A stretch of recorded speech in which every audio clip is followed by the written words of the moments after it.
Recording has started. Let me get my notes. Beginning in 3, 2, 1. Hello, everyone, and welcome to Trials of VinTear, episode 39 here in Arcane Focus D&D. I'm your Mike. Oh my god, I'm your DM Mike. I'm your Mike. I'm your Mike. I'm your Mike, and I'm also your Dungeon Master, and I'm surrounded by some amazing players. Say hi, everyone. Hi. Hi, everyone. Woo! We've got Amber. Hey. Nick. Hello. We got Steve. Trying not to die today. Temple. Hello. And a new staple to our little campaign here we have is Crash. Hello! Woo! Welcome to the crazy. Thank you. I'm so happy to be here. Well, we can't wait to get everyone in here to continue on with our story, but first, gotta let everyone know at home, this is a pre-recorded episode, so if you're watching this on the Purple app, Twitch, we're not live. We may actually be watching chat, but we're not having a discussion, and I apologize. But you can always check us out on YouTube, same name, Arcane Focus D&D, and you can also check us out on YouTube tomorrow for Short Rest, which is a little condensed episode of what we do here. It's just a big recap, nice little cool down. And you guys can come along for the ride, especially if you don't have 2 to 2.5 hours to sit down and watch an actual play. We get it. Well, this is the part of the intro where I actually pick someone here, we do some rolls, but that's not what's going to happen today. Crash, you're going to have to make up some from lost times. I'm going to go ahead and send you a script. I also didn't tell Crash about this at all. Sorry in advance. We all dread This is how we it. pay our bills, unfortunately. Okay. Hey, Crash, we're beyond happy to have you here as a full part team member of Arcane Focus. And as a show of thanks, you now have to read an ad read. Oh, fun. So do I just need to keep reading this script and I'll be fine? Yep, nothing can go wrong. Well, today we're spotlighting Onlycrits and their corrupted cobalt sharp edge dice set. The water of the creek burbled happily. The mortals came upon the creek's bank and fought and died and bled. Each drop that touched the water diluted the peaceful blue. As the mortals died, the creek grew until it too was the feared enemy of all. The blue was tinted forever a terrifying red. The river rushed and time flowed ever onwards. Yeah, this is exactly what's written. Yeah, exactly. I copied it verbatim. Exactly. What? Oh, dear God, it is written in the product description. If we get this product, does that mean we're rolling cursed water? I don't know, but it sounds cool, and you can snag a set for yourself and get a discount using our affiliate link in the promo code Arcane Focus D&D. Thank you so much, Onlycrits, for the discount. Very good. Very good. See, it's simple for now. It gets simple for now, and then later it does not. With that, all of that said and done, are you guys ready for a quick recap?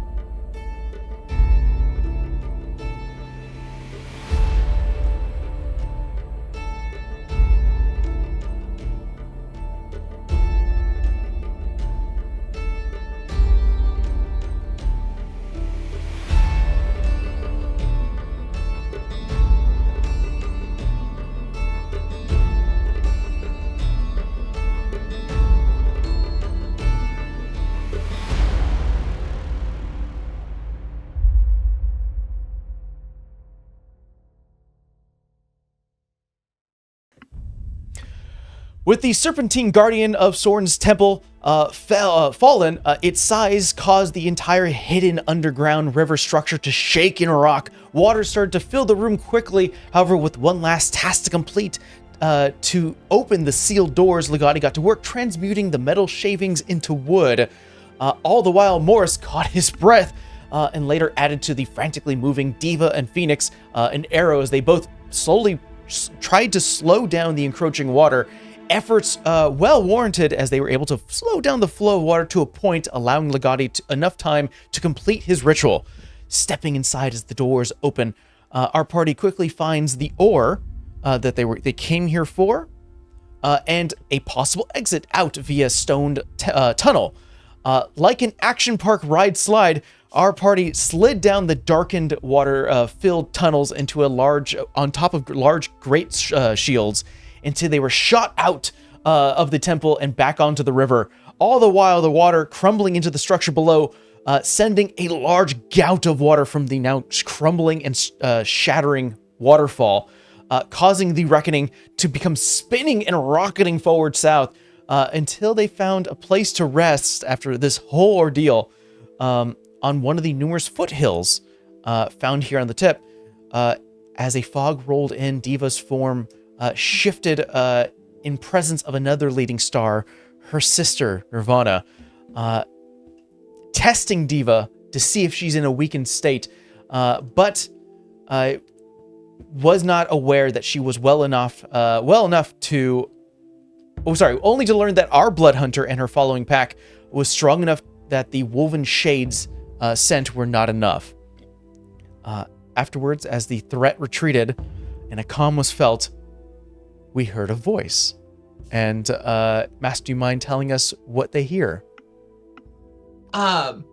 You hear kind of a voice that's like not sure what they're walking into. It's kind of like the, hey, what are you guys all doing over there? Like, if there was something to knock on, I probably would have knocked. Right. In the open fields within the foothills, it is night at this point, sort of the shimmering of stars above, moonlight. Once again, as we mentioned before, we saw a little bit, it's not full moon, it's still sort of like that waxing moon sort of view. Diva, you have to sort of rub out the blood that's currently coating a little bit of your eyes. As I assume everyone sort of freezes, shifts, turns towards the new voice. And who do we see approaching this camp? There is a very wiry built humanoid figure walking towards you, and as there is some moonlight, you can tell that they are very like androgynous in how they look and approach. They're about 5'10". They have an olive skin tone and kind of strawberry blonde hair. There's definitely a fae look to them, maybe elf, maybe half something, you're not quite sure. And they have like a 1890s dressing gown on, over like striped pajamas as it is late at night. And they are kind of like pipe in one hand and walking stick, like half like ready to lift kind of, and a look of like, hello? And then now I will like to invite our players here to give a description of what this new face sees. And we're going to start with you, Diva. So you're looking at a tiefling right now with black horns, newly fresh black horns on top of that. About 5'3", probably covered in bloods and looks crazy because she's pissed off and just went through something very emotionally traumatic. But very scantily clad, unusually scantily clad. Probably almost like, what are you doing, scantily clad? Who's carrying a big red glowing sword at the moment? Yeah, dancing licks of flames. Maybe not fully ignited, but enough so if you wanted to fully get them to the top, you can fully put efforts into it. Our vision shifts over to another fiery folk. Phoenix, could you please describe your character? I think she's right next to Diva because she was just playing guard or like interface for a minute. You see about 5'9". She's kind of a lean, tall, muscular build. She's kind of got a crisscross top going. Abs are full out on display. Kind of got bracers, I think, for wraps, and she's got kind of like these volcanic veins going through her arms and her body. Next to these two already intimidating folk, we have someone who's more sizable in terms of intimidation. Morris, could you please describe your character? So, what stands before you is a half orc, half tiefling male. Looks to be in his maybe middle ages, probably 40s, 50s, something if you had to estimate. Wearing chainmail and wielding this hammer in one hand and a shield in the other. Looking a little worse for wear, like he's been through some shit. DM, please stop killing me. No. He's on guard. He has an aggressive stance as he looks at you approaching and speaking. Not necessarily one that he's going to attack you, but more like he's weary because, as mentioned, our tiefling friend here was just somebody tried to make an attempt on her life, and well, lucky for us, we were around. Everyone at the camp is about a little bit of high edge. You know, everyone's a little bit in high alert. Next to you, bit of a wider. You can sort of see like the silhouette of a wide-brimmed hat. And Legati, do you mind describing your character? Yeah, Legati is tall and lean, human in his 40s. Weathered skin and face and clothes, like a lot of traveling in the sun and not a lot of paying attention to getting nice clothes or taking care of himself that much.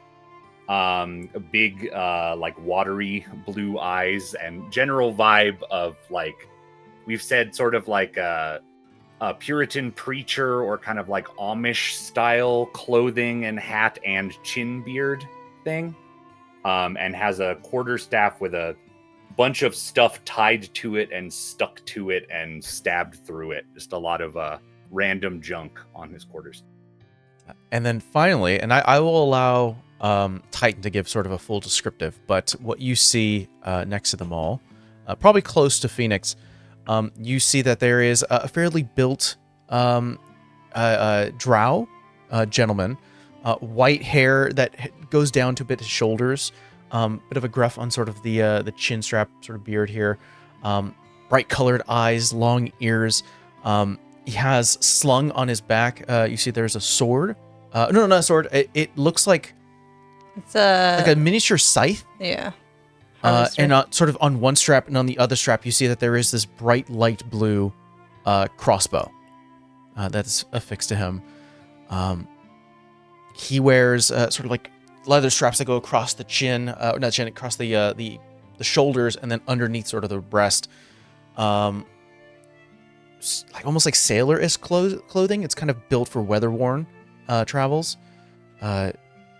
So you see these 5 individuals looking up at you. And I did give you some descriptives in terms of what you just heard. Masque, of something that just sort of the reason why you were here, something caught your attention. And how far from my place is this? Like, how far did I walk? I think you're about a 15-minute walk. Okay, so like just under a mile kind of thing. Yeah. And there's none of what just happened is here. I just have a bunch of people who are like on edge. Yeah, I gave you descriptions of what kind of caught your attention. You followed that kind of ruckus, and it led you to these strange people. And they're all alone. They hear sort of the northern, kind of north east side of sort of this mountain hilly range. So it is not a lot of people come up here, and then you've kind of relied on that anyways. Right. So I'm gonna kind of straighten myself up as much as one can in their pajamas, and give like a little bit of a bow and be like, well, excuse my manners. I did hear some strange ruckus and see some interesting sights from my current cabin, and came to explore what might be possibly in my backyard, as it is not really populated area, if you will. But it does seem that I have the luck to have turned up just late, which is quite nice. I don't like the bloody things. But, you all look a little worse for wear. Can I possibly be of any service to you all at the moment? We all hear sort of a rumble in the sky, and Diva, you feel something wet. Yay, rain. Well, she doesn't smell like her, so I don't want to rip her throat out. Or their throat out, because like you said, androgynous. Their throat out. Insight check, because that's what Phoenix does, is read body language. That's fair. Roll me an That shows insight us check. too many people. Can I actually give a Phoenix advantage? Because I would like to also do an. Yeah, that's fair. You can either give advantage or you can roll on your own. I'll allow either. This is a group give thing, advantage. Crash, but like Phoenix innately reads body language because she don't trust fucking nobody. And then I would ask Masque if you can make me a persuasion check or a deception check. You don't need to tell me which one you roll. Just tell me the total. 1 second, I need to see what my insight is. I have a 10. Understood. I love that right on the middle. 22. 22. Well, now that I think she succeeded, Masque, were you trying to be deceptive in terms of your offer of kindness, or was this more of you were emphasizing like there is nothing wrong here? I would like to see if I can help you guys. I am being genuine. You guys look rough. I am a person of high tastes and generally think anybody in this state probably. This is your sassy gay friend, and you don't look all right now. And it doesn't matter if I know you yet. We need to go back to my house. That is the vibe you gather. Probably not verbatim, Phoenix, but I think very much so of like this person is being absolutely genuine, and you're aware that there are some kind souls in the world, but Yeah. this is one of them. If someone's like, "You guys look rough for wear. Do you need anything?" And then rain starts to happen. I just look at the group and be like, it's okay. And gesture like with my head that they seem to be okay. I'm like, are you sure? They mentioned something of not liking bloody things, and I am a bloody thing. I have the perfect cure for that. I don't know if you're familiar with, I have a bathtub, and we'll boil up some water, and it's in its own bed, like, room. And so you can see to all of that. I have some food. It's not a lot, but there's a roof, and it's raining. And I know what a bath is. Thank you.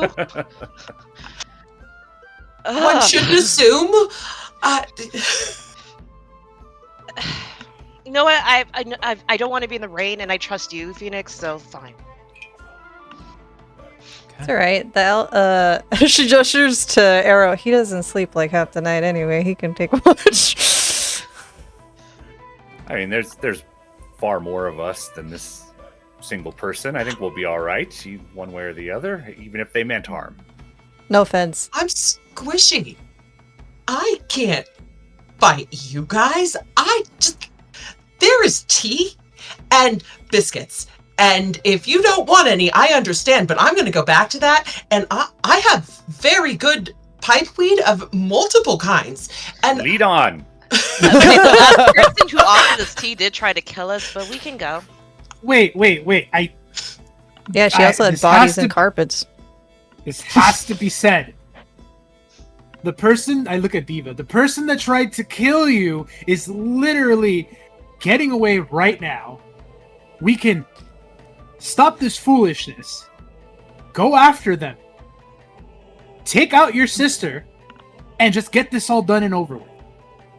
Trust me, Morris. She'll come back. She didn't get what she wanted. I don't want to be in the rain. I'm tired. And she'll come back twice as strong. It's in the hero books. Have you never read them?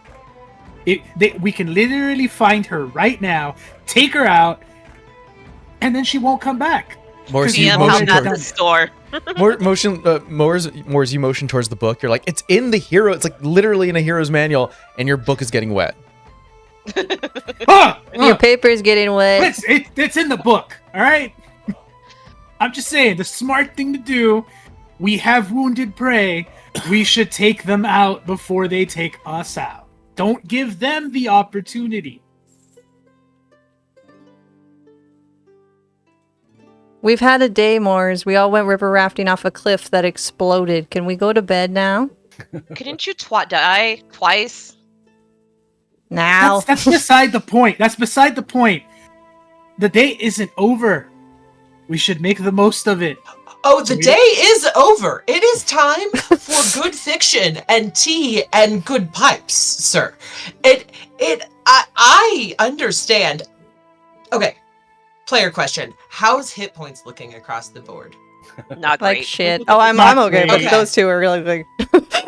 I will cast Cure Wounds at a level... Do a level 3. Why not? Let me roll some dice for you all. And while I'm giving this speech, I am going to heal those who need it, because I think that's high enough. You said 2 of you are pretty low? I think Moore's and Arrow probably needs it more because I'm just over half. I think Okay. Arrow has And I one don't hit think point. we're going. Yeah, I think I don't Arrow's think we're good. gonna kill you. The emphasis here is that the one who's arguing about continuing the fight is the one that is hurt the most. Yeah. I know, that's exactly like- why this like is happening, Morris. Blood sort of streaking down. You're like, we're gonna fucking kill her.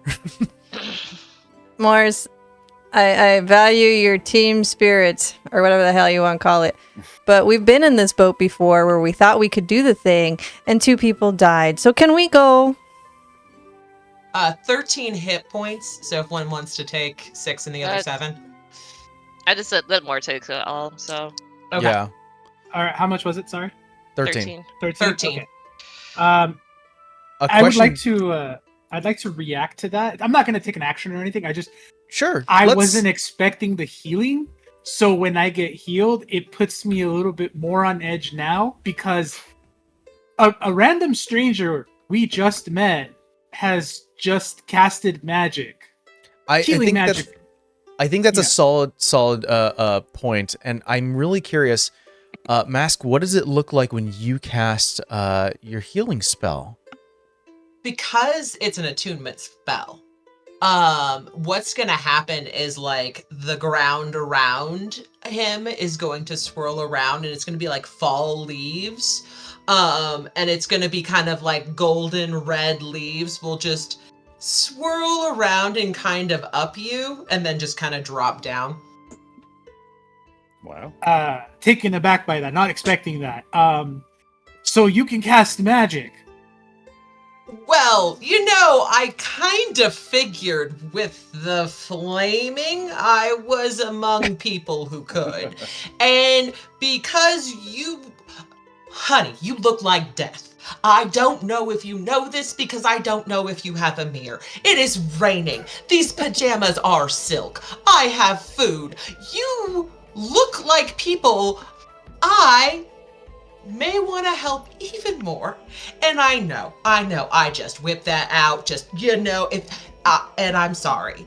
But I don't want you to die on the hike back to my cabin where we're warm and there's food and we can talk a little bit more about what just happened here in a safe environment and away from this. Whoa. I look at Phoenix. What's the mirror? That's. Oh. I think even Arrow looks at you, Phoenix, is like, don't. Can we? I link arms with Arrow, and I link my other arm with Diva. Can we just go? Can we go?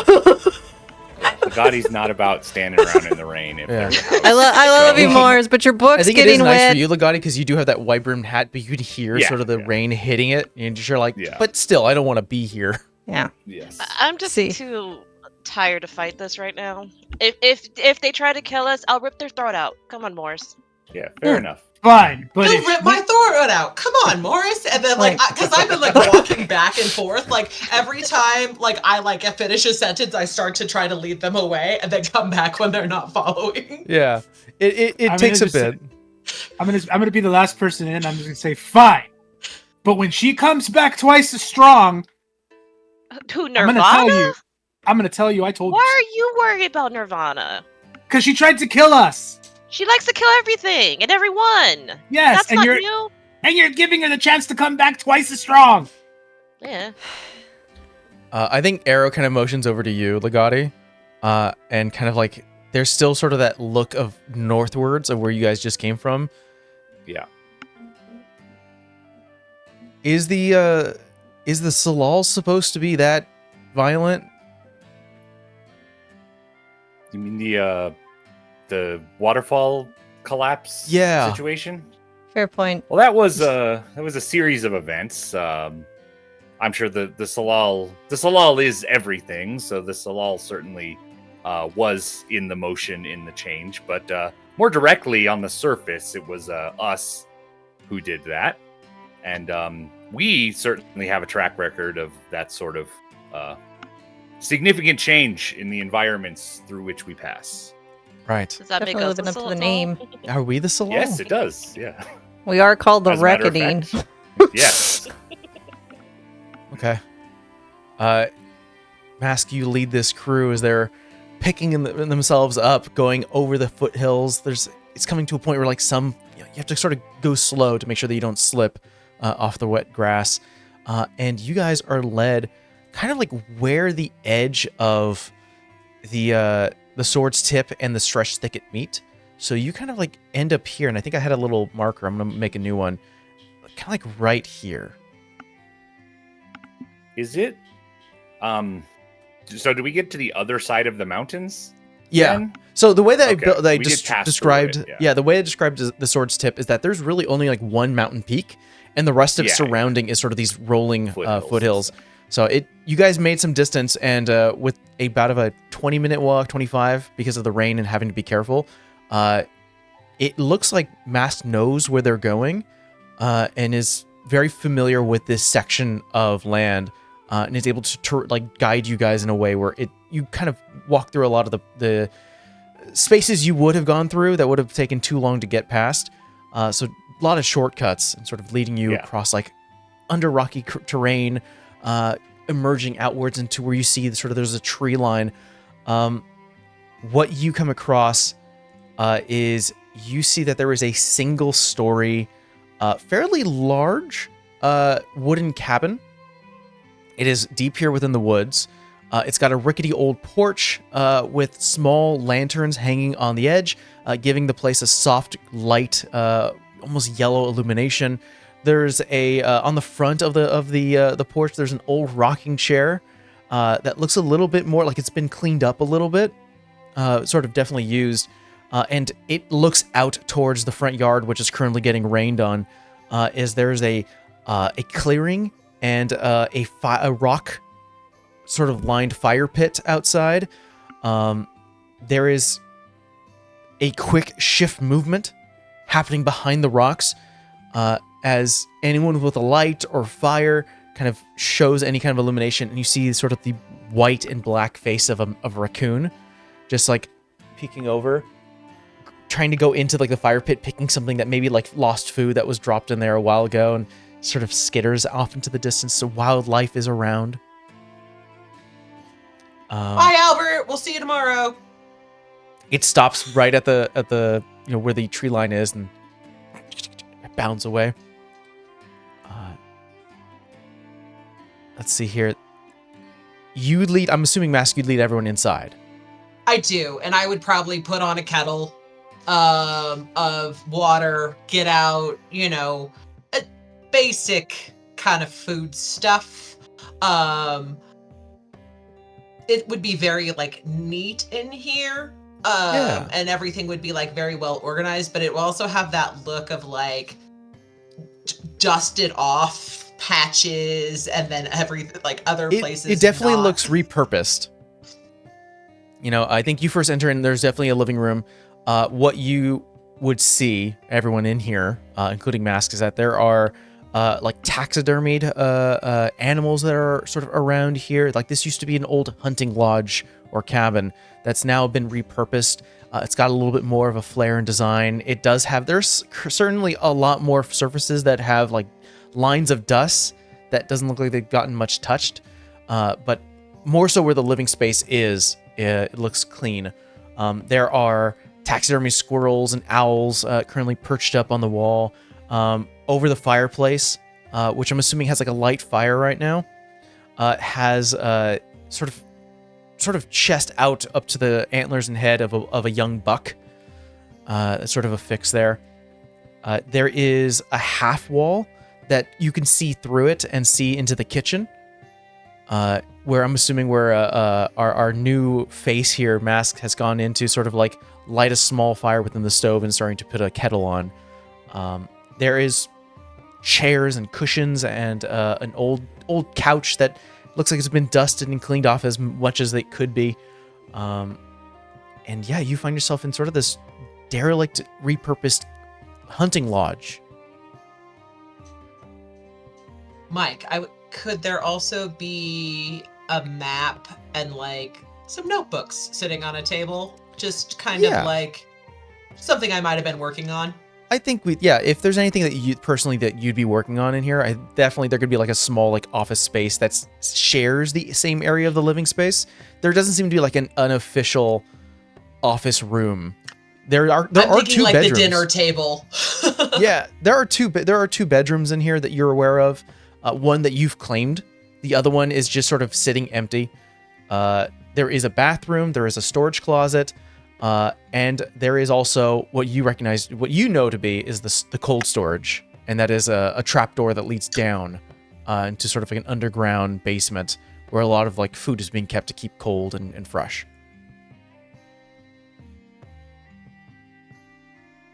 But I'm making you guys like eggs and bacon at this point too. Like we've got the kettle on.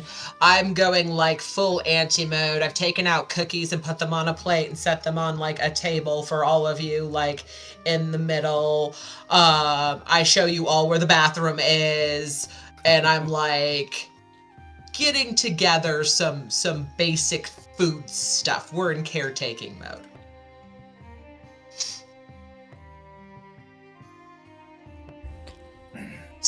So rough night.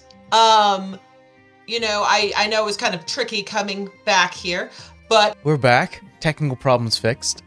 Right now, to recap where we are, is our party was left, the Reckoning was left outside, currently just finished recovering from this encounter with Nirvana, only to be greeted by sort of a thin-faced, androgynous individual who, well-dressed even within sort of a knightly attire, invited you all to get out of the rain as it started to trickle down close by, and getting some judgment from Phoenix and sort of feeling a little bit more confident in the genuine offer of kindness, followed into this sort of old, repurposed cabin.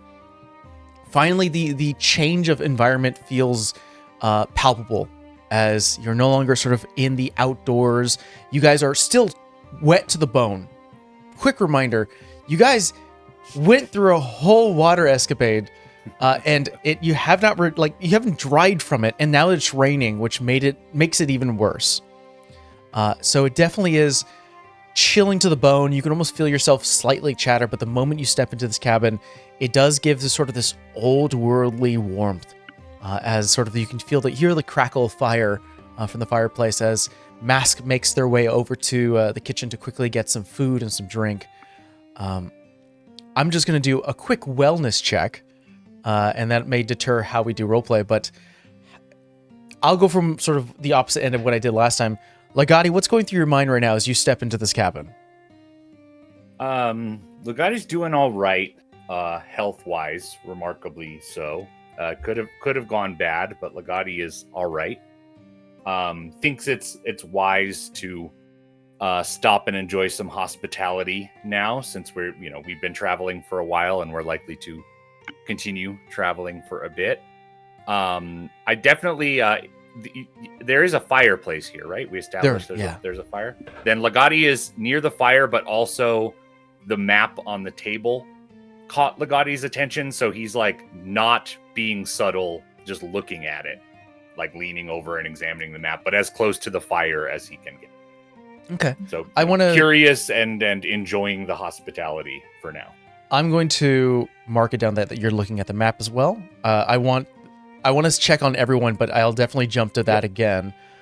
Morris, what's going through your mind as you step into this cabin and feel sort of that warmth start to seep in? Immediately cast Divine Sense. You send out one, no page ping, okay, and no fey. There is a fey ping that occurs as you almost feel like an echo, like almost like an echoed location, kind of a pool. It's pulling you towards the kitchen as you look. That is where this new individual, who I think we've been saying Masque because we know the character's name, but I don't think you've introduced yourself fully. Right. I don't think I have. I don't think I've given a full. None of us have. But I will say, not to do metagaming, but you do know that that this individual is giving off a fey aura. What about the other more pressing things? Like, I don't know, fiends or undead or things that could actually kill us. No. Not to say that you can't kill us, because you probably could, especially if we all pass out. But the appearance is that we're okay for now. Right now, yeah, you do not get any sense of undead or fiend. Now I know where your wellness is. Now I know where your mental attitude is going to. Look, we've had a day, all right? That's valid. 100%. Phoenix, what's going through your mind right now as you step into the warmth? It's weird to have another nice person. Phoenix doesn't have the best of luck with running into people that actually aren't trying to hurt her for one reason or another. So she's just kind of going with the flow at this time. I think she's worried about Diva. She's worried about Diva. And she's worried about Arrow because I think she doesn't think Diva's in a good state mentally. She thinks Arrow looks like shit because he's only got, behind the scenes 1 hit point. So I mean, she's just I think it is very Arrow for him to go, I'm fine. Yeah, and she knows He's she never very much of the guy who's buys like, I'm fine. that bullshit that he's fine Yeah. 'cause she knows better. So I think that's her 2 main concerns right now. I think this is less of a DM to character for our next question, but I think what happens is that in his rough state, I think Arrow does go to Diva. There is a hesitancy, but then finally a hand sort of rests on your shoulder. Not like aggressive, just sort of like, hey, I want to get your attention. And I think Arrow does walk over to you, Diva, and goes, you doing all right? I just kind of look at him, just like, no, I'm here though.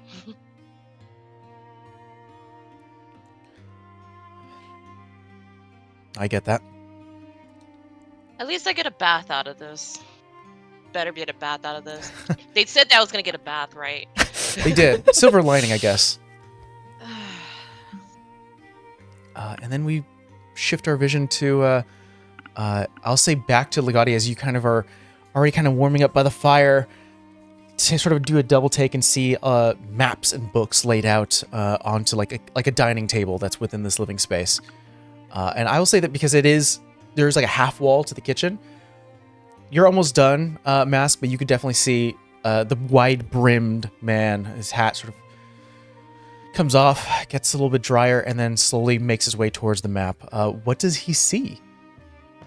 So there's a map of the continent, and I have like circles and X's and like question marks that are all kind of done with like a charcoal kind of pencil situation that can be kind of rubbed off as they change. And you can see some of these spots have been rubbed off and changed if he's looking closely. And there's notes there. There's like notebooks and notes, and they're not they're written. Can you read Sylvan? It's not on my list. I can memorize it, but I can't read it. That's what they're written in, and even then they're really PC and like personal, so it's like kind A lot of of like Sylvan shorthand. Mm-hmm. Yeah. And then finally, food and drinks are provided. It's warm to the touch when you hold the mug of tea. Probably some hesitancy from everyone here, but it's kind of hard not to be invited with all sort of the warmth around. I think finally it's that feeling of release, of sitting on a couch and just letting the body get a little bit more lax. I think I like stoke the fire by casting the cantrip in the fire, so it kind of roars up as we sit down. Phoenix, by the way, I don't think any of us bothered to actually introduce ourselves, so sorry. Where are my manners? Oh my goodness, you are correct. I generally go by Masque. Phoenix, nice to meet you. And they hold out their hand and like very like it's a firm grasp. If you choose to shake. If you don't, they'll go for the 90s hair back. Kind of move. She shakes your hand. I think you just get a literal warm vibe off of her. Individual style. Yeah. She is quite literally on fire, so. I turn purposely to the guy with the big hat looking at my maps. Masque, and you are? My name is Legati. I'm a traveler, bit of an archaeologist, explorer. What's the map for? What are these circles and markings? Very curious. Oh, this whole thing. It's a personal interest project. Me and a couple of friends have discussed establishing something here about. There's a lot of room for growth in our business endeavors, and there's some real interest in this area as far as expanding into it. So I and them have come together to really just dig into some of these locations, some of these areas to see if there's anything that will really work for our future vision. Legati just stares for a bit. Processing. What kind of business? You know, stocks, bonds, information. There's some industry futures that we look into. You know, we really are a broad business that really kind of spans in a lot of ways, many different areas. And there are a lot of things. You know, we just have a lot of fingers in a lot of pies. You know, it's quite the endeavor, actually. But, you know, it's a little more localized. I only work with, like, a few of these people. You know, we have a team that we really come together on. And then, you know, I have a superior who really kind of meets with the higher-ups to kind of coordinate the bigger things. I'm more of a, you know, low down on the totem pole in the whole industry, if you will. You, familiar with an organization known as the Potter's Guild? You know, I have indeed heard some stuff about them. It is of interest of mine, actually, given my current situation, but I don't really know a lot. In fact, that's something I personally am here to do, is gather some information. As you can probably tell by some of those markings, you know, I've been investigating. Yeah, there definitely is like a couple symbols next to DM's free, and they're next to Outslock here on the map. We have stories we could tell you about the Potter's Guild if you are looking for information. Oh, I am very interested, and I do think we should. But first, food and baths and sleep. And then in the morning we can. I'll tell a few tales. I'm sure. You know, I really would like to know what happened before I showed up, if I'm honest. Like, I am a very curious individual on the general whole, and you all, I really do feel like I stepped in at the end of something very, very exciting. And while I am very happy that I was not there to take part in it, I am very much interested in hearing the story and the tale of it. So, and like, I like have loaded up a pipe, and I'm smoking, and as I'm smoking and talking, I like start casting elemental, and so there are like, it's very Gandalf-y, so there's like visions in the smoke that start rising that kind of hint at like the stories I'm like referring to, and like there's one of like us cheersing drinks and eating cookies, and it's like almost, you know, just little visions in the smoke as it goes. But if we're gonna bathe and still sleep, and I need my beauty rest, we should keep it light this evening, I really think. Names, locations. This young lady said she had a sister that was involved, you know, not to get too far in, but how are you? Because out of all of you, I think she said the littlest, but looks the worst. I just stare. Like, I don't know you. I don't trust you. I am still covered in blood. My name is Diva. You can have that. And I still find it strange that you open your home to strangers to host. Unless you run a brothel. Is this a brothel? Oh, then you No, should but go I right do at have home. friends in Oh, that boy. business, and it is lovely.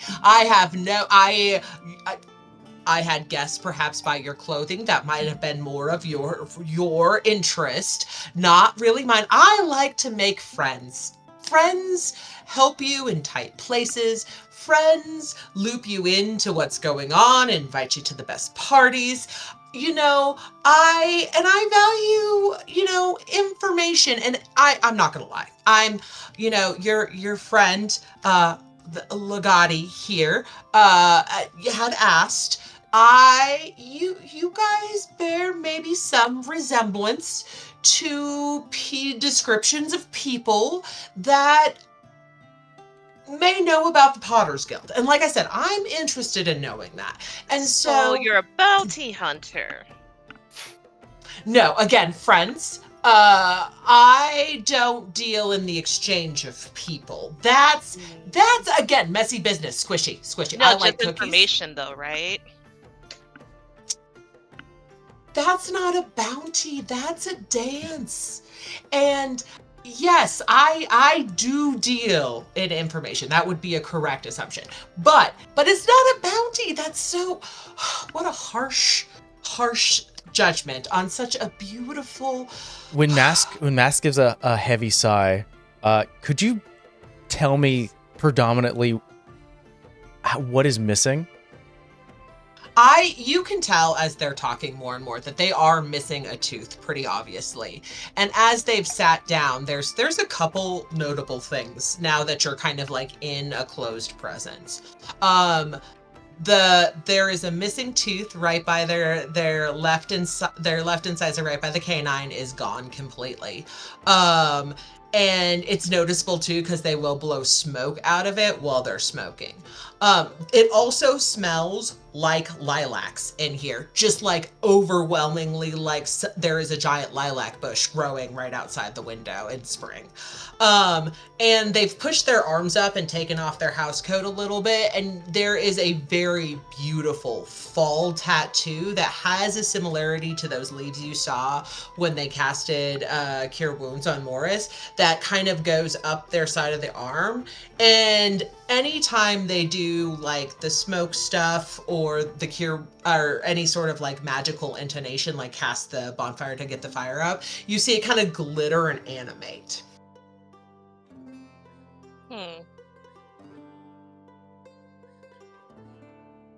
I'm like right now I'm all like, how do I respond to this? Because like I don't like those answers when you say it's like, oh, I don't sell bodies but I sell information. It's just like, nope, don't trust you. Mm-hmm. You know what? Where's that bathroom? I'm just gonna go take that bath. Yes, and the bathroom's probably the best kept of this whole place at this point. Like, there is a small Masque? hallway to be made that you can quickly go down to. It's one of the doors on the right past the storage closet. And yeah, it's a fairly sizable bathroom. Sort of, you can see that it is prepped and primed and ready to be filled with warm water that takes some time to fill, but can be done.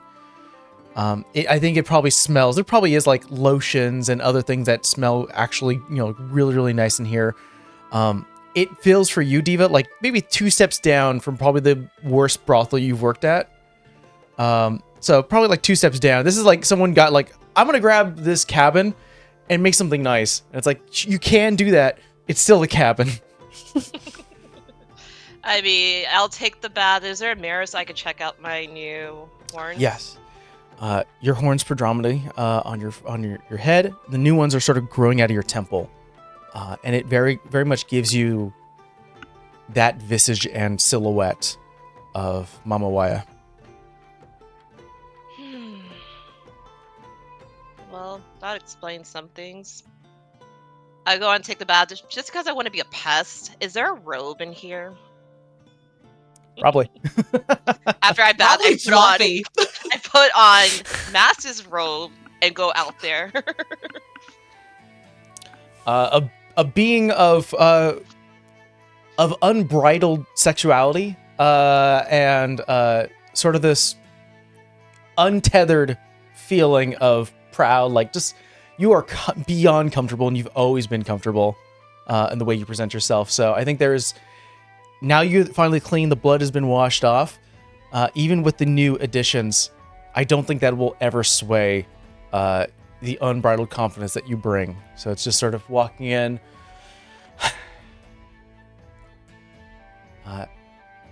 What else? Does anyone else have any questions or anything that catches your interest or something you want to look at? Phoenix has inhaled an egg and passed out on an arrow's shoulder. She's fucking dead ass tired. And she's like, I'm a little kitten. This is nice. I'm gonna lay right here. I think Moors is still too on edge, so he's just gonna quietly observe until he eventually drifts off. I'm like, why don't you go take the bath? I think there was some lavender in it. It might help.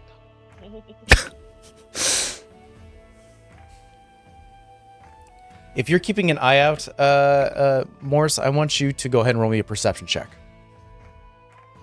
It's a good thing I'm good with those.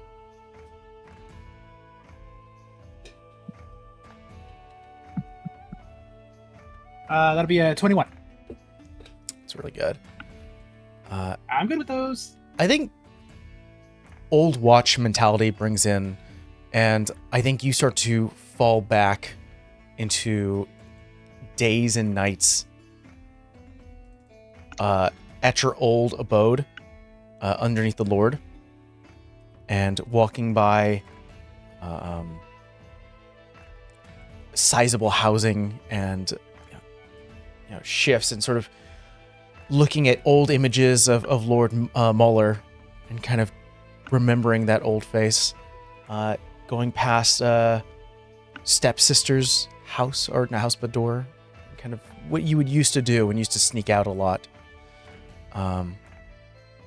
Lost in thought, going towards where a lot of the dusted area space is in.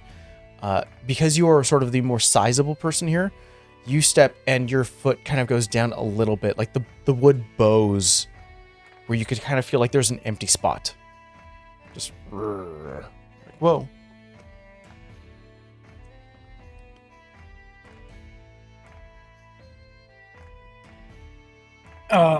Interesting.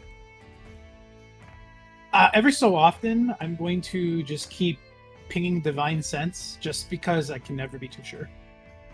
Yeah, nothing pings back. Except for the Just one a fey very thing. obvious Fey person. Yeah, except for the who has fact. led you I'm back like, to- the yeah. three of you should ping Morse too. I know, I was all like, I haven't done it because it's like, well, if Moore's picked up on it, it's just like, there's no point for me to do it.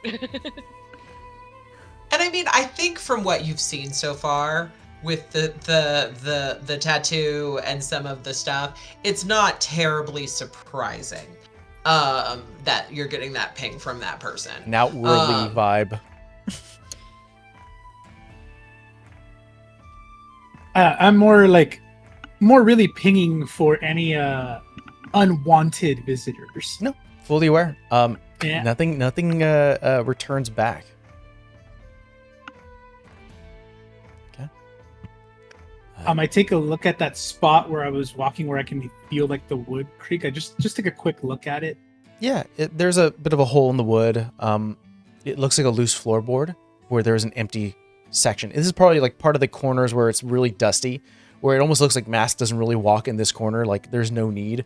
A lot of stuff has been shoved over, that's not usable over in that direction. So I could see like a hole down there? No, it's like if you've ever seen like a like old and like if you've gone to like any kind of like if you buy like actual boards of wood, there are some that actually have like natural holes in them. You know, like they're a bit irregular, so this one does have sort of that affliction where there's like a little tiny hole, probably enough for a thumb. So it does seem like it does bow in this area. Okay. Is there anybody looking at me right now? Diva and Diva. We'll say Diva's probably in the bath at this moment, because it was probably happening simultaneously. Phoenix, you inhale an egg quickly, and you always are hungry. probably on the couch with Arrow, who taking a rest. Masque, what are you doing while Diva's taking a shower or taking a bath? I probably feed them all and then like host kind of pretty hardcore. There's some definite manners there. So like I feed them all, I kind of smoke and eat myself a little bit, not super hungry, but I'm doing it to be polite. And then I'll like gather all the dishes and like get new towels in case somebody else wants to go take a bath, wash my dishes. Like I'm hosting. Okay. I'll say, all right, that's the case then. Legati, what are you doing? Are you trying to rest as well, or are you still curious and looking around? Yeah, we're gonna talk about it in the morning. So for now, I'll like pull a chair near the fireplace and sit in the chair and have my hat over my eyes and catch some Z's for a while. Morris, I'm gonna say there's a moment. It takes you a bit. You kind of have to do the rounds, and I think it's not uncommon for everyone to recognize that Morris would probably be like the sentinel here, just sort of keeping an eye out. You hear the water being run in the kitchen, and you're like, perfect time to do it. And for that brief moment, you feel like no one has eyes on you. All right, I'll just examine the. I'll examine the board just a little closely. Like I don't want to pull it up, but I just want to see if like, if there's anything down there that shouldn't be there that I should be aware of.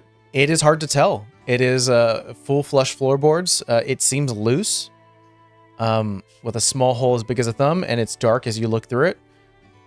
You've already done your pings multiple times, and you haven't got anything back. All right, I think I'm satisfied. I'm gonna move on and just kind of situate myself somewhere where I can, like, I'm gonna position myself away from everyone, but in a way where I could see the entrances and like I can basically have visuals on everyone just to make sure I'm ready. Okay. Everyone starts to get ready for rest. Masque, I'm assuming you're like, well, we have a second bedroom, but it's filled with crap. But you know, it's fine. I'm assuming you retire to your bed.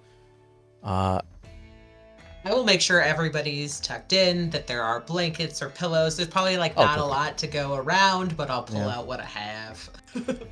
Yeah, you're kind of digging into the reserves at this point, but definitely can be done. The rain continues outside. It rains all night.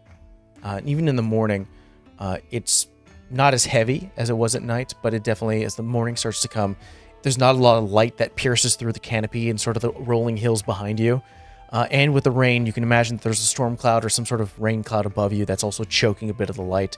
It's a slow morning where it still feels like it's evening, but you can tell like sort of the cool white, like a bit of a blue light sort of shimming through. Morning comes as the crackling of the fireplace starts to die, having to restoke it with either arcane or natural means. I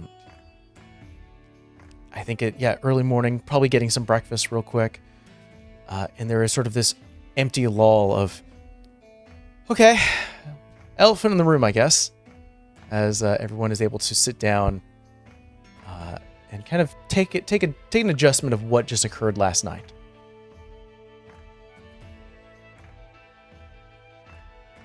Who's the first to break the ice? I'm doing sit-ups in the corner. I feel like I've tiptoed outside as fast as possible. Like, I feel like I'm definitely the elephant in the room, and I get that. And I am nuanced enough to understand that. So I feel like I put out the banana bread in the morning with the knife and the butter, and coffee's on the brew, and I grab my cup and like one of my journals and my pipe, and I'm outside on the rocker waiting for you guys to have a little discussion and maybe come to me, just so you guys can talk. Yeah.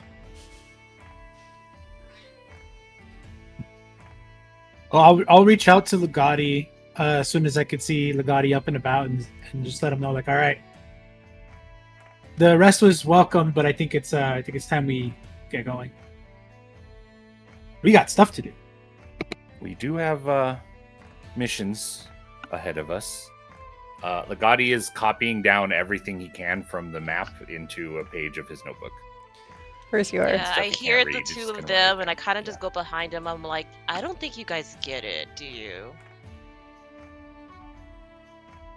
You're I don't asking the think- wrong two. As I'm I doing know, but sit-ups. I just kind of said like, I don't think our friend point outside to a mysterious person out that just fed us banana bread is going to leave us alone unless you give them something. And I don't like the fact that they say that they sell information, Potter's There's- Guild or not. There's something that burns in each of your minds right now, as Diva, you mentioned that, is last night, this person informed that you seem familiar. There is a notable familiarity. Oh boy, that was a rough thing to say. enough. Yeah, that was that did not want to go out. I thought we were on wanted posters though when we were leaving, weren't we? We are in in Oslo. I'm not. Aren't we? I thought we were Work? for Model Pier. No, no, we're on one. We are wanted in XYZ city right now because brain is not functioning. We did nothing. Yeah, Anyway, yeah, you are. You are. technically we didn't on- do nothing. There was some like legal notification happening in Model Pier, but purposely you guys were not labeled externally in the city. That was something when you guys returned from the chapel or from the cathedral. There wasn't like wanted posters, which was very disturbing. It was like, why aren't we public enemy number one? So there actually wouldn't be any illustrations of you guys. There's been murmurs and talks, maybe about small descriptors about you all. So I think what you guys all assume is that if this person is piecing things together of understanding what you guys are, who you guys are, this is someone who has a thumb on a lot of subtle information.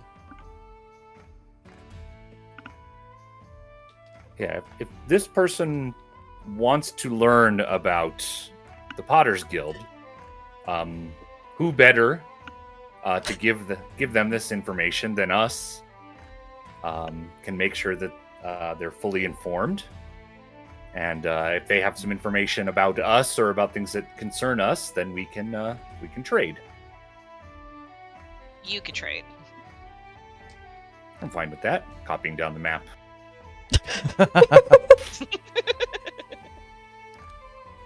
You know what? Let's have some fun with that with the map. Legati, why don't you roll me an investigation check?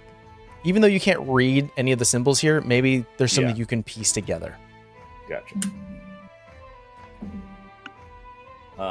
That will be a 25 investigation. Whoa! That's my thing. A lot of the markings are happening within the kingdom. Nothing is in the Jeweled Unity, so nothing south of the desert, anything of the sort. Mhm. It looks like this individual, like they mentioned, that they are marking places as per the information they have. It looks like they're crossing out options and they're circling possible options. It almost looks like they're narrowing down choices. There's something about a singular city that they have to find, and they're certainly narrowing down their choices. I definitely think, if I had to be very honest with Masque, I think Model Pier is an option. I think that is a solid option. Outslug would definitely have more like a question mark iconography. It's like, don't know. Hogdale, definitely not. I don't think it's, definitely not something that would fit well with what you're looking for. I think probably Everloom is a good circle. I think either Everloom or Model P are kind of good candidates right now. I think you also kind of attuned to that as well, Ligati. You're like, okay, I get what they're doing. They're narrowing down choices. They're judging them. Mm-hmm. My vote would not be Model Pier because we know how much, that place sucks. But that's just a personal opinion. Yeah, we're assuming it's maybe open no business here or something and not destroy this city. We don't know that yet, but Hey, their cops suck. Like, they don't do their job. People are getting murdered left and right. Like, why do we have to get involved? I'm not saying we have to get involved. I'm just Perfect place. we don't know.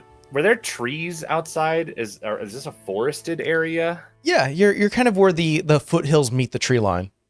Okay. Then I want to step outside. As in, I'm gonna have a talk with our new friend. If anybody wants to come along, certainly welcome. I'm just gonna go I for, don't you want to know. go with Gotti. I kind of just want to sit at the door so I can hear. Very Yeah. cool. Yeah. I'll go with Ligati just to help read body language, i.e. insight. I will it's go with still- Ligati in case hammers are needed. I think Era will stay It's by still- the yeah. window or the door by Diva, just sort of leaning against the window where the porch is. Is it still raining? It's still raining. at It this- is. Okay, then I guess I would. But there is a porch with like an awning, so you're not getting wet out here. I need to walk over to the trees. Is the thing. So. Oh. Yeah. Then I'll take 10 minutes and ritual Unseen Servant and have Unseen Servant holding my tent above me to be a floating umbrella on my shoulders. So I step outside with no explanation of that situation. And I say, Masque, I'm going to walk over to those trees there for about 10 minutes or so. I was hoping you would walk along with me and we can exchange some information, as you said last night. Let's go to the trees. I can go in the tree. Like, that's kind of never mind. I'm just gonna follow Ligati and his awkward ass umbrella. I'm like, book open, pipe in teeth, coffee, look up as he like comes outside and like lower them slowly. And I'm dressed at this point, and I am dressed way nicer than anybody should be for being in the middle of the woods.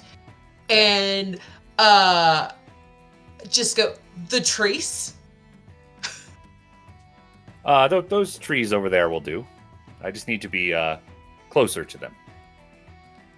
He does weird shit all the time. It's alright. Just kind of gotta roll with it. It's quite all right. So, And we're rolling. yes. Do I have an umbrella? I mean, I can have the Unseen Servant stretch out the tent. It's a big tent, I guess. Okay, I'm going could be to like a golf get umbrella. underneath. it is Sorry, weird. Phoenix. I don't know if it stretches I'll that live. far back. I'm You're fine. made I of just fire make or steam. whatever you are. It's alright. It is a you'll dry weird yourself. experience that an unseen force is stretching out this sort of, basically making its own little umbrella canopy, as you can hear sort of the rain hit the fabric walking towards the tree line. Yes. Okay, so as we're walking, I mean, it's not a long walk, I assume, but I just say to Masque that we have a lot of information about the Potter's Guild. We do not like them. We do not think that they are trustworthy. We think they are a cancer on the communities in which they are present. We can tell you a lot about it, specific details, names, places, dates, if those things are of interest to you. We would love to know more about what exactly you are doing in specifics and why we may be familiar to you. Those would be valuable pieces of information for a trade of some sort. Yes, but why the trees? Unrelated, but it's going to take me 10 minutes, so we might as well have this conversation by the trees. Multitask. I'm not laughing, but lot of plates spinning. I Crash- look over at Phoenix welcome to the with party. a look of confused, slight desperation. I mean, it should be fine. Generally, if he wanted to kill you, he would have lobbed a rock or something at your head by now. So, or had me punch you. So, I think we're okay. The lack of punching is a positive attribute. I am very open to an exchange of information. That seems lovely. Those names and places, and especially, anyone who seem to have weaknesses that could perhaps be influenced to maybe dissipate this evil that they are casting upon us would also be helpful. There are certain things I can't really tell you. Some which I don't know, some I'm not allowed, NDAs, and the sort. So I will tell you what I can, and I'm sure I have things that will be of use to you. And I myself, while not very talented at fighting, does have some extremely useful friends and information myself that perhaps, if our goals unite, because I too think the Potters need to be dealt with in a light. Then yeah, I'm very open to have that conversation, and I just want to make sure that your friends, and I point like towards the house, and we're not that far, that they can hear. I'm not talking quiet, like they can hear. Yeah. But they trust you to make all these decisions. They don't. I really don't bite. And I grin, and you can see the missing tooth kind of accentuated. Legati rubs his chin as we near. I think he's stopping by the tree line now, and now he's starting to cast a 10-minute spell. Now that we're close to the trees. So he's looking at the trees, he's rubbing his beard, and he's thinking, we've never had a formal discussion regarding leadership, and I look hopefully at Phoenix. It's Legati has tried to make it Phoenix and the crew several times, but she doesn't seem to be interested in that role. So I know you keep sticking me there, man. I know. Yeah. I know. I think simple enough is any enemy of the Potter's Guild is a likely friend of ours. We've had we bargained with I believe literal demons who happen to be against the Potter's Guild. So yeah, you as long as you're that or less, we should be fine. You have a bar. Definitely not a demon. Well, she was nice to us. She was like our enemy of our our enemy of our enemy was our friend type of deal. Let's see, we had a dragon, we had a devil. Yeah, that was fucking wild. Yeah, we won't focus on the NDAs and things you cannot tell us yet. Tell us what you can, and then we'll have to judge whether that's enough for our purposes. To answer your question, we normally trust him with making decisions. Normally, unless, sometimes you just kind of got to go with whatever he does. Legati likes to push the button. Yeah. Yeah. All right, DM, we're going to need to learn what your limits on fabricate are going to be. Well, I've always been interested in having a discussion. I knew this was coming because we talked about it last time. So yeah, I know there's a full-fledged tree and tree line and rocks and other sort of material here. What are you trying to make? And then we will decide if that is something possible. Yeah, I did some Googling because it says you convert raw materials into products of the same material. Mm-hmm. Then later it says you can fabricate a large or smaller object, and it uses a bridge, a wooden bridge as an example. Yeah. So if I wanted to make a bunch of pretty basic stuff that you could make from trees, I want to know if I can just make a bunch of it with one casting, or are we taking the one object part of it? Because it doesn't stress one object, and it does say products. And I Googled it, and it doesn't seem clear whether it's one thing or many things you can make. I'm going to say with how magic is creative and how we have to kind of judge based on we'll have a story discussion. Yeah. I am fine with it being multiple products. There may be a limit depending on what I feel is what is fair, but what are you trying to make? Yeah. I think we have a larger, smaller object contained within a 10-foot cube or 8 connected 5-foot cubes. like if it gets to be complex, just tell me the spell's not going to work, and I'll Sure. change whatever. Like you can change it in the future. Totally. We'll fine. always have a But, discussion. yeah. But what are you trying to make In here? this case, I think less complicated than a wooden bridge. I want to make a wagon with 4 wheels out of wood, like 4 wooden wheels.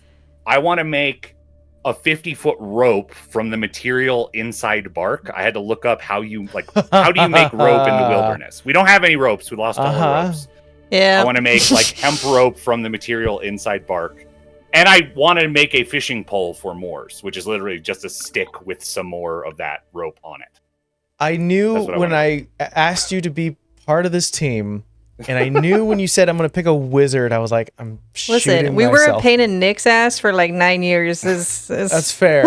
I I was am a the pain in the... transmutation wizard. This is the best it gets for me is this kind of stuff. Honestly, I think you've already done your research. I can't fault it. I'm not even going to hate the situation here. You can definitely make all the necessary poles and axles made of wood. I don't think it's probably not as sturdy as probably a metal sort of frame would be, Yeah, for sure. but I don't think that's the point here. I think the point is that you have it. Yeah, they have the rule of like anything that requires a high degree of craftsmanship, you have to have skill in those tools. And Which the only you tools do. I have skill in is cartographers and tinkerers. Uh-huh. So this is not like something an actual carpenter would make. This is something that like you could make, chop down a tree, and stuff on people on survival shows would pull together. Yeah. This That's is what not this pretty. is. It is Yeah. not pretty. The pole, the it's fishing crude. pole's not pretty. The wagon is not pretty. Yeah, I think what you're trying to make here can be done. I think I'm going to allow this. All of the asks. The only caveat is that it's obviously all made of wood. It's all made of the hemp rope inside, and I think it just looks ugly, but it looks functional. It's not meant to look pretty. Okay, so that's coming together as we stand there over the course of. I think 10 the minutes. tree literally trees are- crumples. Yeah, they're pulling apart. The bark is peeling back. Wheels are carving themselves out of the circles, and Legati's just kind of watching and talking while he's doing that because the spell takes 10 minutes. Everyone near the door, near the window, you could see it from the tree line, just like a tree just start to, and then the leaves scatter about as everything else just starts to form. Phoenix just I think like I just mutters look at under her Aaron, breath. Like, what is happening over there? When could he do that? I mean, he could do a lot. It's a new Remember thing. the brick into wood thing? I do remember that. Yes. Yeah. Yeah, I look that at Masque. plus fabricate is cool too because I can change materials and then fabricate them and then. Oh no! Ah! He didn't turn into a cat this You're like time, my so puzzle demon this right works. now. All right, we'll solve everything. So The I last think house. while the time is elapsing, I'm fine with telling Masque the basics of our interaction with the Potter's Guild. I don't think anybody would interact or would object to that. The stuff we put in the newspaper, like exposing them and their conspiracy. I don't know if you want me to narrate all that, No, all that I can remember, Mike, or if we're gonna fill crash in. I can give offline or whatever. I can give a rough for just this moment, just sort Yeah. of give you a rough thing, and we can always talk about it offline. But Yeah. there is discussions of the discovery that there is a bunch of guild leaders who have culminated to form this thing called the Potter's Guild, because they want to, much like Clay, want to reshape the kingdom. They have hands in the local heroes of the Dracewind Kingdom, which is the Forward Guard. They have they literally choose who become the heroes. They have a lot of sway in terms of like what material and what monetization goes towards resurrection. So there's a very much of a we get to choose who lives and dies experience, and it's very capitalist kind of experience. There is a couple of heads who kind of lead the law, who are kind of like involved within sort of the law sector.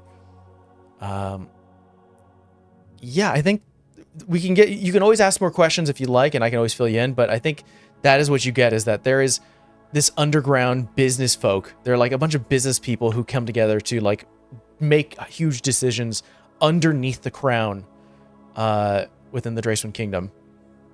That and we're And, kind of they're- on the Forward Guard They're also shit not list. they're not afraid to get their hands dirty, and this party has definitely experienced that. And yeah, I'll say that like we first ran afoul of them because for some reason I think we still don't entirely understand why. Or was it just like, why did we get framed again? Was it just so that they could take over that business? Or was there something more to that? As far as you're aware, it was to take over the business. Okay, I thought it was yeah. because we chased Yuka into the panic room and he didn't like that too much. No. No, I'm no, talking we about were when we framed originally before got that. framed. Yeah. Oh, okay. Our Yeah. first We were framed before run that in one. with the law, which is how the campaign started. Yeah, I'll say. The reason we all met each other. Yeah. Honestly, yeah. Masque, hearing that these folks kind of have been put on the outside of the law a few times, honestly, is kind of comforting. Strangely enough. I do feel like this whole tree reshaping thing is fascinating, and the fact that he's just kind of like reciting these like episodes as he's doing it, like I'm kind of slightly open jawed with the pipe just kind of half sitting in my mouth and turning to Phoenix every so often and just like eyebrow raise and then like back to watching him and then like eyebrow. Yeah. To be fair, I didn't know yeah, he could do that. Yeah, it's not really worth trying to keep up. It'll be a new thing next week, but yeah. So the spell is done. Legati mage hands, picks up the rope, puts it in his bag, puts the fishing pole in the wagon, and then mage hand pulls the wagon. So we'll head back to the porch now. Legati saying, so, that's the basics of our interaction with the Potter's Guild. Offer that to you. Hopefully it can help your mysterious and non-specific purposes. Would love any information you can share in return, considering I shared that in good faith.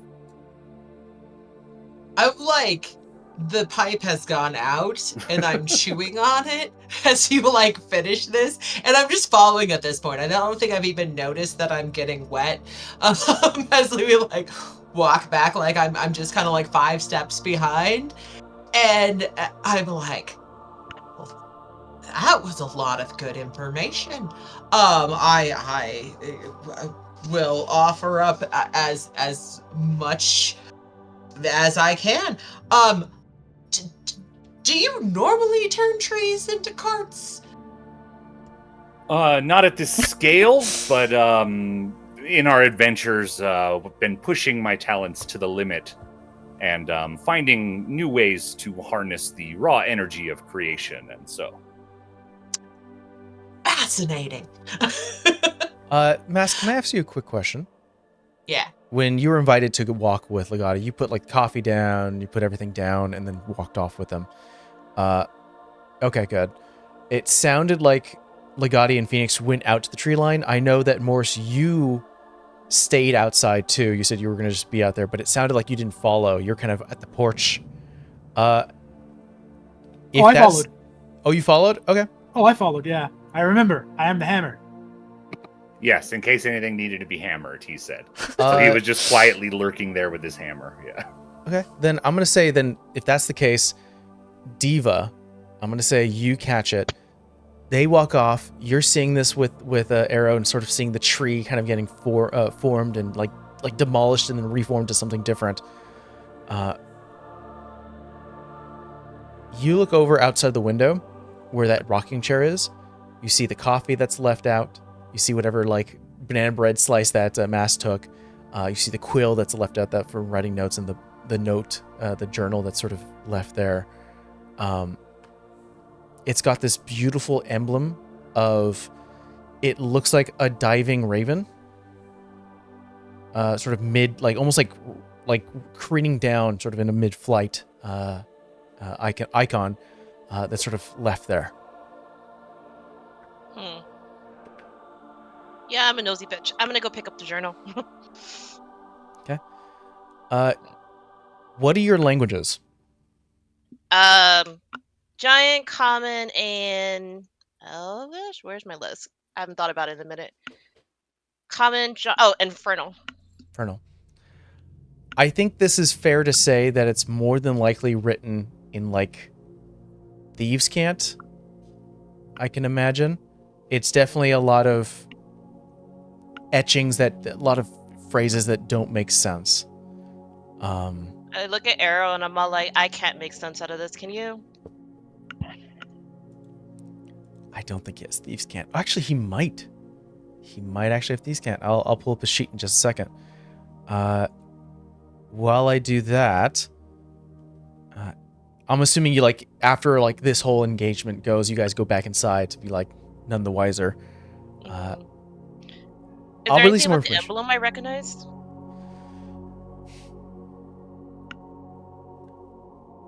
I don't think so. If I had to keep true, no.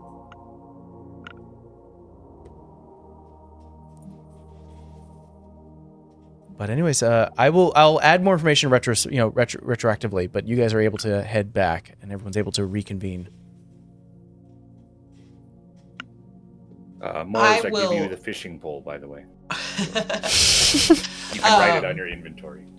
So first he gave me the pickaxe, now he's giving me a fishing pole. This is Aw, the greatest campaign ever.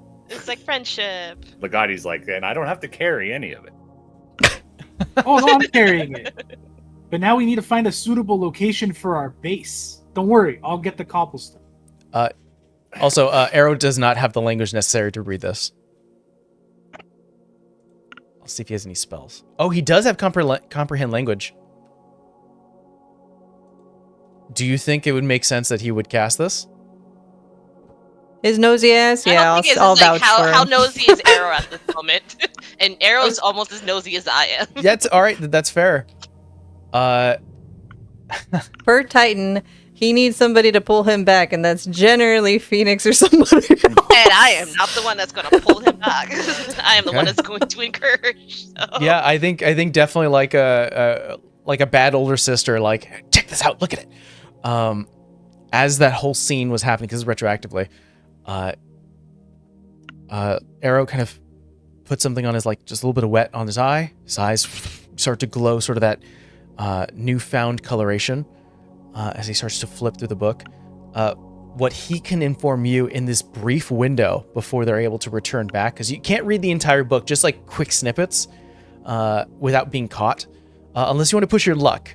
But if not, what you get out of the quick snippets is there is some group in here called the Raven's Kiss. There is no descriptive about what they are and what they do. I think what you do get is that there is a new base. I think that is the first thing that really snaps is new base. And that's the moment where, like, you look up and you're like, put it away, put it away. Yeah. Steve, the character is clueless. Temple, the player, is smiling inside, though. Wait, you guys smell that? It smells like cat. But Diva, the character, is just like, I have no idea what that means, but I don't like it. But the rest of the crew is able to reconvene as you now all see a wooden wagon with a fishing pole and hemp rope all set and done. Gotti, what plan was that? Oh, as far as a label, Yeah. I don't remember where we are in the alphabet, but say F. Plan F for fabricate. That'll work. Okay.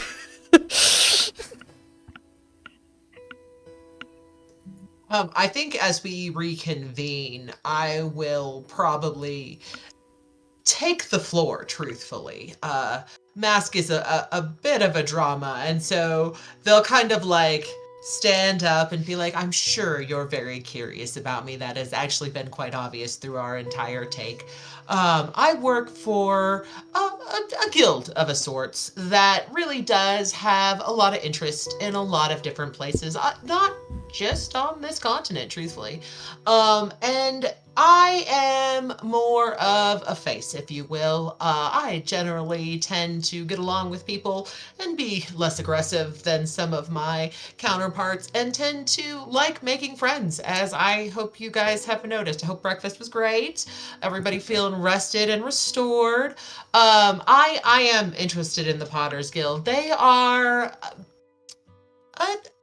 force that really my group is really not interested in supporting or really having maintain any sort of control. And we are really looking in this area because we want ourselves established. Now, I know the vagueness and there's some other elements to this, like the magical nature of my own being, I would expect, that are intimidating and downright suspicious, which, you know, any notable person would have. And as I mentioned last night, you guys are actually do kind of fit a descriptor of people I was told I might be interested in working with and talking with, and that we could maybe assist each other through this organization I have referred to. And it was that knowledge that perhaps you had some key points, which this gentleman who of great skill and talent has shared of great use to me, and so that was entirely true. I'm not really sure what I can offer you as far as information at this moment of what would be of use to me, because you know, actually far more about my circumstances, being welcomed into my home, seeing my maps and journals, which I have, you know, notably not even turned away because I want to avoid any suspicions that may come. I just don't know what would help you that I can offer you, though, as far as information. So are there any direct questions that I could possibly address at this point that would ease some of that tension and help you achieve your goals? Where'd you get our descriptions from? Why are you so nice? Knowing this crew, that's pretty valid. Yeah. The descriptors came from a colleague who knows of my current mission here in trying to find a location for us. And, you know, having considered that, the Potter's Guild really is a hurdle we want to address, because that really eliminates anything they're in control of. And so they were aware that you guys had gotten closer to really uncovering that more than anybody else had at this point. It's a wide network of people that I work with, and so we tend to listen to the more settlers. As to why I am so nice, my grandmama taught me back when I was a child that it's better to catch flies with honey or shit, truthfully, than anything else. And I just don't like shit. It's dirty, it's gross, and it smells. And so I have relied on the honey, and so and it's helpful in what I do. I mean, people are much more likely to tell a nice person what's going on than they are a mean or rude person. And I try to maintain a level of transparency and honesty so that people do feel comfortable around me. And I'm sorry if that is off-putting or if that hasn't been your experience previously. Insight check. No, I'm yeah. like, You want me to help you? Transparency and honesty. What is the Raven's Kiss? That's the name of the organization. Are you familiar with it? What an answer. Does that ping Phoenix at all because of Miles, or no? That's why I wanted to ask, because Miles you know has told what? her a lot of I shit. think it's only fair. I think it is only fair to leave it in Temple's hands. Temple, do you think Miles would have been either... So here's the thing. I didn't know about Phoenix from Miles, but apparently Miles told Phoenix everything. So if that's the case, at minimum, I would expect him to tell her about Richard and what Richard's doing. So she might be aware of actually, of at least at minimum, the name. As far as like exactly what they did, I think honestly, the way we phrased it, there was a moment in campaign 1 where Miles was like, I'm gonna go see a friend, and we had this small interaction where people are like, you have friends? And he's like, fuck you guys, I do have friends, all right? And he was referring to Phoenix, just sort of as a referring small... to a little itty bitty. I still don't believe it. Yeah. But I'm like, at minimum, I think she would probably at least know the name, because I'm assuming Miles told her about Richard. I think definitely the way I'm gonna take reins here, and I'm gonna with that answer. I think Miles is the person who would say, if you ever find yourself on the mainland, like on Masque proper, and you are really in trouble, go find Richard. He'll help your stupid ass. Yeah. Okay. And so I think what Phoenix, then to your question, I think you know of the name, the Raven's Kiss, and you know the name Richard Thogmore. You know them to be not allies, but definitely sort of a safe space if you need it. I And would think mainly she would because- know that they were helped in the whole Evergrey thing because he was like involved. Like, I don't know how, but I'm like, I know that like they had some hand in of like getting rid of that problem. Because she lived through it. I know, but I'm going to go by the limits that we've given here, is that you know that he's associated with them. You can make that assumption, but you don't know for sure. Okay, that's fair. But yeah, so to the question, that is the name for what Master said. That's the name of the organization, you know? So your organization has some type of descriptor on us, and that's all you're going to give us? But I was open to questions. I cannot devolve a lot about my organization. That is just the nature of what an NDA is. Nondescript clause. So, agreement, I can't, there are certain things I'm just not allowed to share. And there's certain things I don't know, truthfully. So, we're not, like I said, we're like little pods. So there's limits, but I'm willing to answer any questions you may have that I might be able to help with. As far as that goes. But if you know the name, then you might be a little more familiar with the organization and what we do. I think that would be surprising to you, Mass, of someone this far in VinTear knowing what the Raven, like that. I think that would give you pause of like if Phoenix, do you say anything like, oh, I know what that is, or is there some sort of moment to describe that? I think she just audibly says Richard under her breath and sees what your reaction is. Then that would cause you to go like full on stark white, like what? And that would be sort of a moment of like, that's like someone going to you and saying, I know your boss. Like someone saying that. It's like, how? Yeah, I would give full pause at Richard. At just the Raven's Kiss, my journal has been sitting on that chair. It has the emblem on it. And I've left the maps out. So my mind says if they can speak Thieves' Cant or Sylvan, I am giving them the option to spy on me, essentially, because of the level of description I've had and my interests in these guys. So I have purposely left things and been like super open, so the Raven's Kiss wouldn't throw me right away. It would hint to me that they may know further. If she says Richard, I turn white and stop and probably drop something. Are you familiar with Mr. Thogmore? Are you familiar with Miles Oxted? You are not. No, but like I said, we work in pods, so there is a good chance that he's associated in some other, form of industry than I am. It's an old friend of Richard's. He's passed away. But told me if I ever got in verbatim fucking trouble to seek them out. We do tend to help with people in trouble oftentimes, especially if you have a friend among our ranks. We tend to specialize that in certain points. There are people who just need to get out. Like I mentioned, brothels can get sketchy, bounty hunters.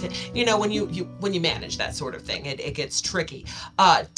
Did your friend Miles mention anything further about Richard's business or what he might be doing? It is rather surprising somebody would know his name here.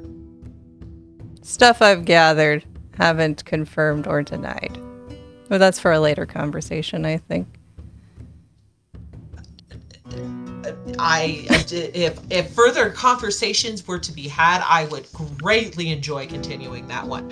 At the moment, your big scary gentleman friend seems to keep lifting the hammer anytime I come too near to anybody, and so I'm not sure he is as keen as keeping my intellectual discussions on the sidebar for any further of the trip. And your lovely lady with the beautiful horns, she also seems very incredulous of further conversations as well. While you and the gentleman with the nice hat do seem more open to such things, I do have things to offer. I'm just not sure what you would like to know. But Richard is a friend of mine. Phoenix! Right now, I just feel insulted. They're using big words I don't understand. Oh God. It means she thinks you're going to hit her, which honestly, I might let you. Hey. Okay, Wait. You don't hit her. Don't let hit them. me? Them, not her. Them. Yeah, Thank them. you. Them, They, sorry. They, them pronouns. No, it's okay. It's okay. Wait. Misconception. I was more saying on the fact that Diva thinks that Diva can tell me what to do. Oh, well. Stop. Jesus, I don't want to do this with you. Those two like to bicker a lot on who argues what the other one tells the other one to do a lot, so that's just commonality. Very He's nice. not gonna As hit long you as unless this you isn't give him a special. reason to, generally. I think Arrow steps up. Are you planning to stay here in this cabin? Or are you going someplace? I am only here temporarily. Like I said, I am working on establishing my organization here. That is a very true statement. So I need to travel around to do that. I just have some interest in some nearby locations, and this has proved beneficial for the moment. But Have you been to Everloom Or Helenate. or Helenate? That area is kind of where we gotta go. Everloom is one of the places that is like circled. That is a possible place for. Right, that's what I thought. That's actually where I had intended to to head next. It is of great interest to me. I think it will be a great option. So if you're headed that way, I would like to jump on that stunning new cart. The devilish good-looking man with the hat made. I didn't imagine it big enough for. I mean, one person, like you will pull a kid around in it. But it's more of a moving object. It's like a red wagon thing. But yeah, I think. Yeah. I think Arrow's like, well, if you know the place, and he looks over to the maps and with the comprehend language, sees all sort of like the little notes you've written of like sizable space, close enough to the Unity, actually is great for like in the middle of land. Like this will actually be like, it's not too much travel. There's a lot of like positives that this place gives. There's a lot of attention that's towards the land of beasts and voices that not a lot of attention is on this city. So it's kind of like a great place for to plant the flag. So I think he looks over and he goes, if you deal in information and you are comfortable, because we're kind of getting close to where like we need to go to, maybe you might open up to us a little bit more if you're able to like be a guide. What? I just I look would at like Arrow to get really? the you know what tie off of my you know what for his weapon. I'm just saying that we're kind of close to the Unity, and I know that things are going to get tense, and it's next to the Soren Heights. I don't want to run into another problem like we did in Outslock. You know, it's good to actually have information, maybe. And no offense to all of you, but who does the talking when you need We to try to say vote Jesus? Legati or Diva, at but Diva. somehow the three of us that like I point to Legati, myself, or Arrow end up in front. I And think we're really everyone not puts good it with different. that. Everyone else We puts all it. took in turns. Yeah, I think everyone I would has like assume it would be one of us with higher charisma scores, and I'm like, looking towards our people who have higher charisma scores than 13. It really should be one of the two with the horns, but somehow we keep getting voted in. Because you guys don't like the way I handle things. And are you sure you really want to let me do the talking? I'm the one with the plus You did 4. ask what a mirror was, and now I'm starting to question Yeah, some you of those sure about choices. that? You sure about that? I'm just saying, more than information, my ability to make friends could be very useful to future endeavors with this group. And the attaching the you-know-what or detaching the you-know-what from you-know-where or you-know-thing. I'm just saying, if we have to convince somebody to open a door or lend us a second axe, it's really useful to have someone like me. Now, I am not the one to have the axe when we get the second one. I'm the one to stand back and help. But I definitely could I think Arrow give you a hand. Arrow leans to you, Diva, because I know you're the one with the biggest hesitation. And he goes, "Do you really want this person walking around knowing us?" I don't want this person walking around with us either. I know. I just don't want to. It's a lot of loose ends. I kind of just look at Legati because Legati's kind of the trust point. That's fair. I'm like, Legati. At least as far as Everloom, it's a chance to exchange more information. And as far as loose ends, I mean, they're more of a loose end if we didn't travel with them than if we did. And it's a single head to hit with a hammer. Metaphorically, of course. Yeah. Of course, metaphorically. Let's keep track of the loose end. Take it with us for a while, and then we'll be able to judge. And then once it outlives its usefulness, hammer. Right? Mars. That's, What? No, true we're of not, us all, that's I not going to happen. believe, yes. No. What? I'm just trying to figure this out. Listen. They, Our them, group, not it. I'm this just trying to figure group this out. has I'm had a lot of confused. trust issues because people in power keep saying they're trustworthy and they're not, and they try to kill us a lot of the time. So that's why he's so eager with the hammer, so to speak. I think Arrow would be like, I am leaning more towards people who don't have power, or authority nowadays. People with authority are really screwing us over. And can't do their job right. Yeah, I mean, that's just a given, but it's true. I have always had a good working relationship with my boss, Richard, actually. We've known each other for a long time, so our organization has various different opinions about it, depending on who you speak to, over in Mondstadt, mostly.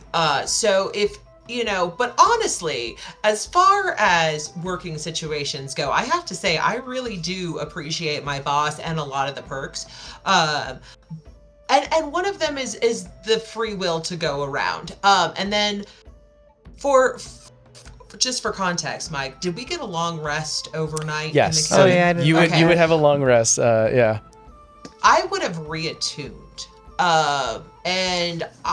As you guys are kind of moving around me this morning, you guys noticed that the smell of lilacs is still pretty much wherever you are, but my highlights are no longer autumnal in color. They have become bright spring green and pink. And my tattoo, when you do catch a glimpse of it around the wrists underneath the things, now looks like a spring floral tattoo flower versus a fall one. And as a peace offering with what you guys have offered me with the Potter's Guild, I do come with a lot of additive perks, more than just a pretty face and a sweet tongue. And I am going to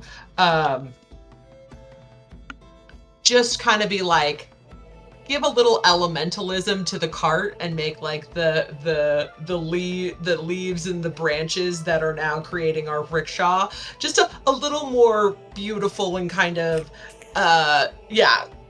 flowers sprout a couple places, leaves sprout out in a couple places. It gives it a nicer look. And while I understand a lack of trust of nice people, because normally behind the eyes that it's hiding something, really, I have been very upfront with my goal. I am here to establish an outpost of my organization. I would love to help you guys, because A, we're headed in the same direction. I can help you out getting what you need, and B, we can both benefit from my information as we go forward. And like you said, should I get in the way, he has a big hammer, it's just one head. It's a beautiful head. Please do not hit the face. Let's aim for the back so we have a, Irish in nature, open casket is a thing. So please, let's hit the back of the head should it come to that. But I think I will be much more useful than I would be detrimental. And while there has been not a lot of direct questions, I may have some knowledge as we move forward. I do have some connections. So tell us about this non-disclosure you spoke of. What are the rules governing these contracts that prevent you from telling us the full truth that you know? Oh, so with the kind of organization that we run, I've mentioned some aspects, information, brothels, bounty hunters, that all plays in.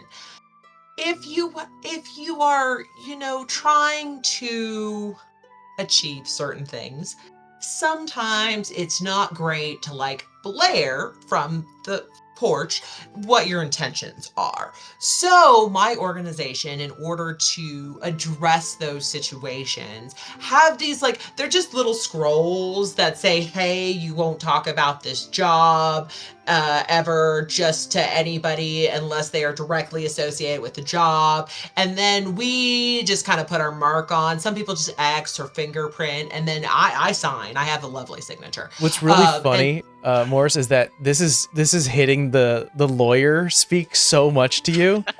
I think this is very much of It's why I'm intently listening. You're like, I know exactly this type. All right, I'll tell you what. 2 questions, and depending on how do you answer it is how I'm going to respond. Do you care about blood magic? No. What do you know about Rakdos? Nothing. I look at Legati. All right, fine, they can come. Walk away. Sounds good to me. We will then watch our party fully rested. Full long rest. So if you've not given yourself a long rest, give it to you now. Now with a new little wagon kind of being pulled alongside with all the equipment needed. You don't have to have it sling on your back. A mage hand is going to be pulling it. With a new face, literally now trying to become one, walking through the forest, heading eastward through the stretched thicket towards Everloom, and that's where we're going to call today's session. So thank you so much for joining us for episode 39. We'll see you guys next time. Bye. Bye.